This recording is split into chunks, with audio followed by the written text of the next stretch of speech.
부처님께서 완전한 열반에 드셨다.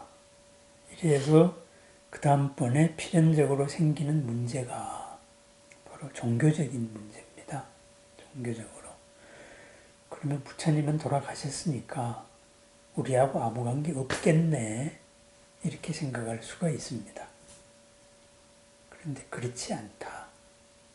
이러는 것이 바로 부처님의 몸에 대한 얘기입니다. 그러다가 보니까 부처님의 몸에 대한 얘기, 이래서 법신이라는 개념이 생겼습니다.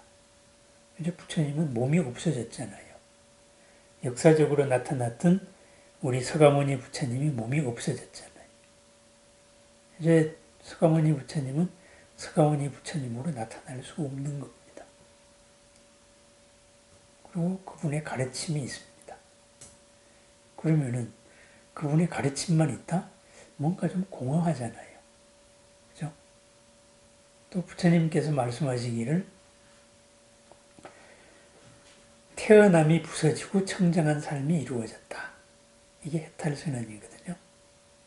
그러면은 태어남이 부서졌다는 말은 뭐냐 하면은 이런 겁니다. 우리가 모든 고민이 있는 이유가 뭡니까? 예? 늙음이 있고 아픔이 있고 죽음이 있는 이유가 뭐예요? 태어났기 때문에 있는 거거든. 그죠? 태어남이 부서졌다 하는 말은 이제는 늙음도 죽음도 없다 이 말이에요. 불사다 이 말이에요. 영원한 삶이다 이런 말입니다. 영원한 삶인데 우리가 태어난다는 것은 뭐예요? 어떤 한계 속으로 들어간 거잖아요. 한계 속. 사람으로 태어났으면은 사람의 몸이라는 한계에 들어온 거예요. 그러면은 사람이라는 몸 했을 때는 육체잖아요. 색이잖아요. 그죠? 이 색은 한계가 있는 거예요. 그래서 부처님은 이런 한계를 벗어났다. 그게 열반이다. 이랬어요. 그러면은 불사의 몸이 된 거예요. 영원한 몸이 된 거예요. 한계가 없는 몸이 된 거예요. 그래서 그걸 뭐로 표현을 할까? 해서 그것을 진리의 몸이다. 해서 법신이라는 말로 표현을 했습니다. 법신. 경전에 보면은, 초기 경전에 보면은 이렇게 나옵니다. 부처님 몸에서 빛이 환하게 드러날 때가 2번 있다. 그랬어요. 2번. 온 세상을 밝히는 상스러운 빛이 나타날 때가 2번 있는 게, 한 번이 부처님께서 성도하셨을 때입니다. 부처님이 되셨을 때입니다. 그리고 그 2번째가 부처님께서 열반에 되실 때입니다. 그것은 뭐냐? 진리의 빛입니다. 진리 그대로. 이제 부처님이 되셨다. 진리의 빛이 세상에 드러나면서 온 세상이 밝아지는 거예요. 그리고 부처님이 열반에 드시면서 이 육신의 한계를 벗어나가지고 영원한 빛, 불사의 몸이 된 거예요. 한계에 갇히지 않는 불사의 몸입니다. 그걸 법신이라고 합니다. 그래서 처음에는 이 법신을 그냥 뭐 부처님의 가르침 자체 이렇게 추상적으로 이해를 했는데 나중에는 그게 아니다. 영원한 부처님이다.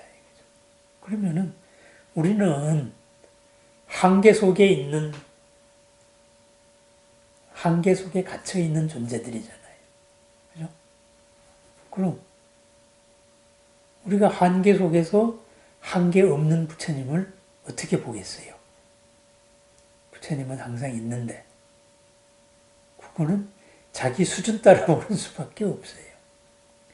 사람은 사람의 모습으로 볼 테고 축생은 축생의 모습으로 보겠죠. 그죠? 천신은 천신의 모습으로 보겠죠.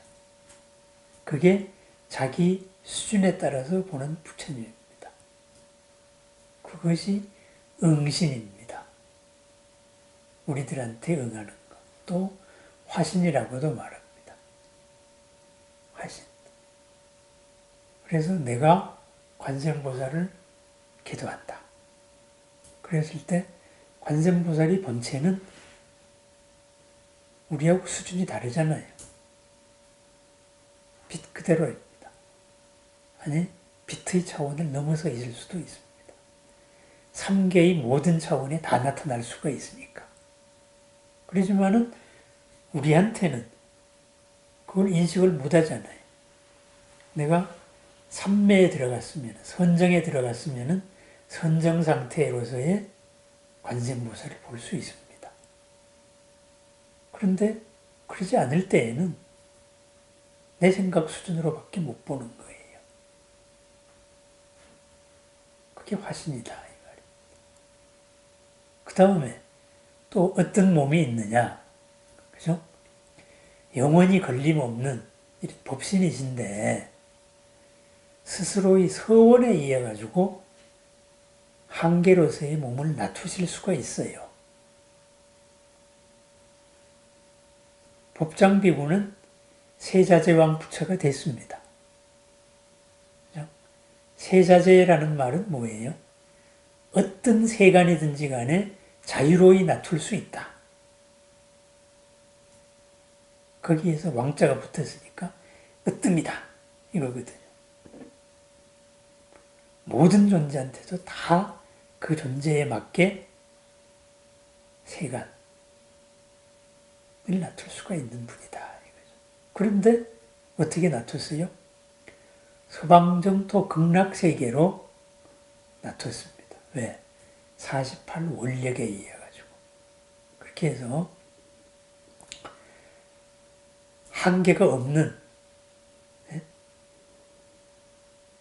형체도 공간도 한계도 초월한 모든 차원을 초월한 부처님이 어떤 자기 원력에 의해 가지고 수행의 원력에 의해 가지고 한정된 세계의 모습으로 모습을 낮춘 거. 서방정토 극락세계의 아미타불로 낮췄단 말이에요. 그죠? 이것을 과보에 의한 거. 네? 이렇게 해서 보신이라 그래요. 이것이 부처님의 세 모입니다. 그러면은 우리가 약사열애의 10대원도 있을 테고, 그죠? 관세음보살은 32가지로 나타난다 그랬고, 관세음보살은 약속을 했잖아요. 그죠? 32개의 모습으로. 그런 것은 보신입니다. 아미타불도 보신입니다. 그래서 부처님을 볼 수가 있는 거지. 하지만은 진리 자체인 부처님, 모든 존재의 차원을 넘어선 부처님은 그 모습대로는 못 봅니다. 그 본래의 모습대로는 못 봅니다. 왜? 본래의 모습대로 보려면은 보는 내가 그 수준이 돼야 보는 거예요. 그죠? 그러면은 내 수준으로 보이는 부처님이 있다 이거예요. 그게 화신입니다. 그래서 부처님의 삼신이 바로 그런 개념입니다. 꿈에 무슨 비로자나불을 봤다. 그것은 내 수준으로 그렇게 보인 거예요. 비로자나불이 법신이거든요. 왜 비로자나냐? 비로자나가 그 태양과 같은 빛이거든요.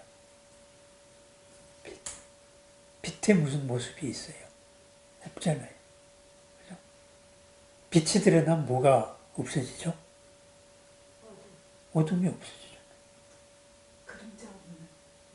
내가 불안함이 없어지잖아요. 두려움이 없어지고. 그죠?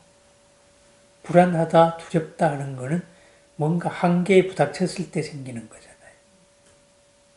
한계에 부닥쳤을 때. 그 한계가 어둠이에요. 어떤 기준이 만들어낸 어둠이거든. 그걸 없애주신다. 그게 법신입니다. 영원한 진리.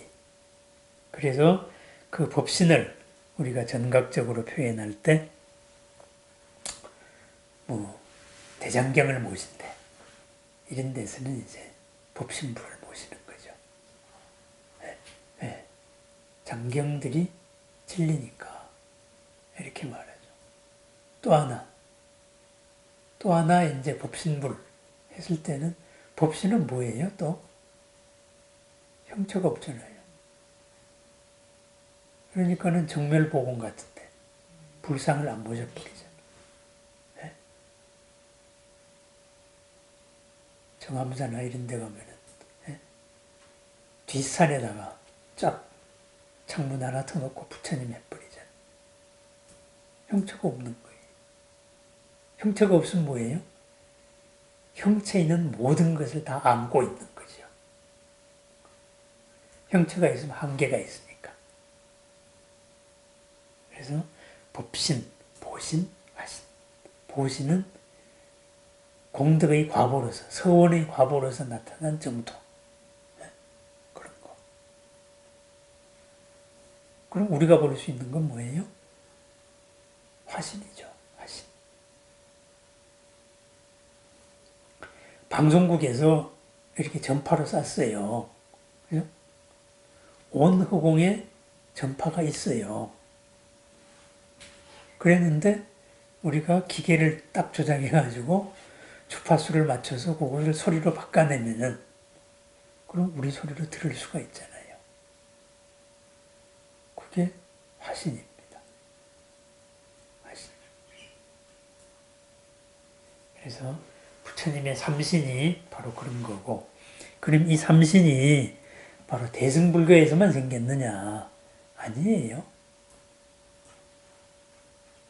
초기에도 있었어요.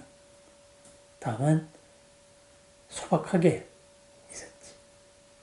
부처님께서도 과거부를 공양을 해라 이런 말도 하셨고, 또 부처님의 사리탑을 공양하면은 무수한 과보가 있다. 공덕이 있다. 그게 법신이죠. 만약에 그런 게 없다면은 부처님 사리탑을 만들 이유가 없지. 그 만들어서 뭐예요? 그렇죠? 그런 개념이 법신입니다. 영원한 부처님이 법신입니다. 영원한 부처님이 나한테 드러난 게 화신입니다. 그리고 영원한 부처님이 약속의 땅을 마련한 게 보신입니다. 삼신을 그렇게 이해하시면 되겠습니다.